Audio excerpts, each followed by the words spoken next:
కోనవరం జిల్లా చింతూరు ఏజెన్సీలో గోదావరి వరద తగ్గుముఖం పట్టింది. కోనవరం సబరి బ్రిడ్జ్ దగ్గర తొలి ప్రమాద హెచ్చరిక స్థాయి వరద ప్రవాహం తగ్గింది.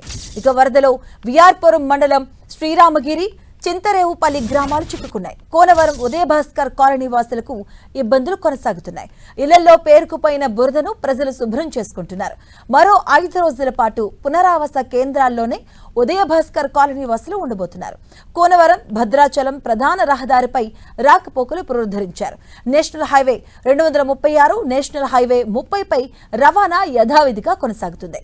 ఇక వరద పరిస్థితులపై ఇవాళ కోనవరంలో 4 మండలాల అధికారులతో కలెక్టర్ దినేష్ కుమార్ సమీక్ష నిర్వహించబోతున్నారు. సహాయక చర్యలు, పునరావాస కార్యక్రమాలపై అధికారులకు కలెక్టర్ కీలక ఆదేశాలు జారీ చేశారు.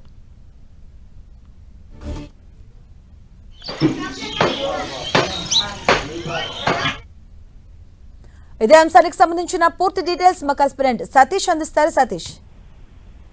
మాధవి, ఏజెన్సీ ప్రాంతంలో వరద ప్రభావం తగ్గుముఖం పెట్టడంతో ఏజెన్సీ వాసులు కొంతవరకు ఊపిరి పీల్చుకున్నారని చెప్పాలి. అయితే శబరి గోదావరి సంగమం వద్ద కోనవరం బ్రిడ్జి దగ్గర అయితే వరద ప్రభావం కొద్దిగా తగ్గుతుంది. ప్రస్తుతానికైతే మొదటి ప్రమాద హెచ్చరికలు అయితే జారీ కొనసాగుతున్నప్పటికీ కూడా వరద ప్రభావం అయితే మాత్రం కొంత తగ్గుముఖం పట్టడంతో ఇటు ఏజెన్సీ మండలాల్లో 4 మండలాల ప్రజలు కూడా ఊపిరి పీల్చుకున్నారని చెప్పొచ్చు. విఆర్పురం, కోనవరం, ఎటపాక, చింతూరు ఈ 4 మండలాలకు సంబంధించి ఏజెన్సీ ప్రభావిత ప్రాంతాల్లో సుమారుగా 100 గ్రామాలకైతే మాత్రం రాకపోకలు నిలిచిపోయిన నేపథ్యంలో ప్రస్తుతానికైతే మాత్రం అవన్నీ కూడా రాకపోకలన్నీ కూడా యథావిధిగా కొనసాగుతున్నాయి. ప్రస్తుతానికైతే మాత్రం వరద తగ్గుముఖం పట్టడంతో కొద్దిగా ఏజెన్సీ వాసులు అందరూ కూడా ఊపిరి పీల్చుకున్నారని చెప్పుకోవచ్చు. అయితే చింతూరు ఉదయభాస్కర్ కాలనీ వాసులు అయితే మాత్రం కొంత ఇబ్బంది పెట్టినప్పటికీ కూడా వాళ్ళందరినీ కూడా పునరావాస కేంద్రాల్లోనే ఉండాలని చెప్పి కలెక్టర్ దినేష్ కుమార్ కూడా ఆదేశాలు కూడా జారీ చేసిన నేపథ్యంలో ప్రస్తుతానికైతే మాత్రం ఇంకా పునరావాస కేంద్రాల్లో ఏజెన్సీ వాసులు కొనసాగుతున్నప్పటికీ కూడా వరద ప్రభావం అయితే కొంత అయితే తగ్గింది. అయితే వరద వెళ్లిన తర్వాత ఇళ్లలోకి చేరిన బురదంతా కూడా ఈ కాలనీ వాసులందరూ కూడా క్లీన్ చేసుకునే పనిలో అయితే నిమగ్నం అయి ఉన్నారు. అయితే ప్రస్తుతానికైతే మాత్రం ఈ 4 మండలాలకు సంబంధించి 4 మండలాలకు సంబంధించి అధికారులతో జిల్లా కలెక్టర్ దినేష్ కుమార్ అయితే ఈ రోజు సమీక్షా సమావేశం అయితే నిర్వహిస్తున్నారు.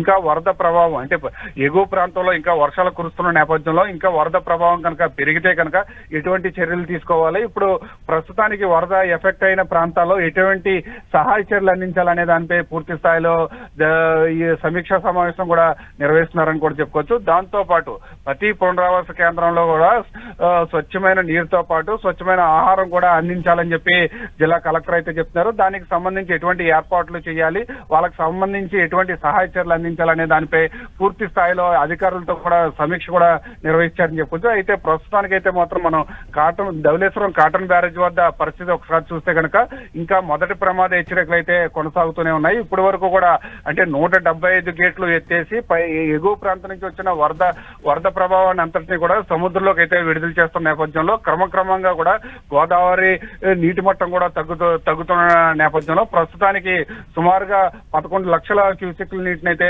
సముద్రంలోకి అయితే వదులుతున్నారు. ప్రస్తుతానికి వరద ఎఫెక్ట్ ఇటు ఏజెన్సీ ప్రాంతం కావచ్చు, కోనసీమ ప్రాంతం కావచ్చు ఊపిరి పీల్చుకున్నారని కూడా మనం చెప్పుకోవచ్చు. మాధవి.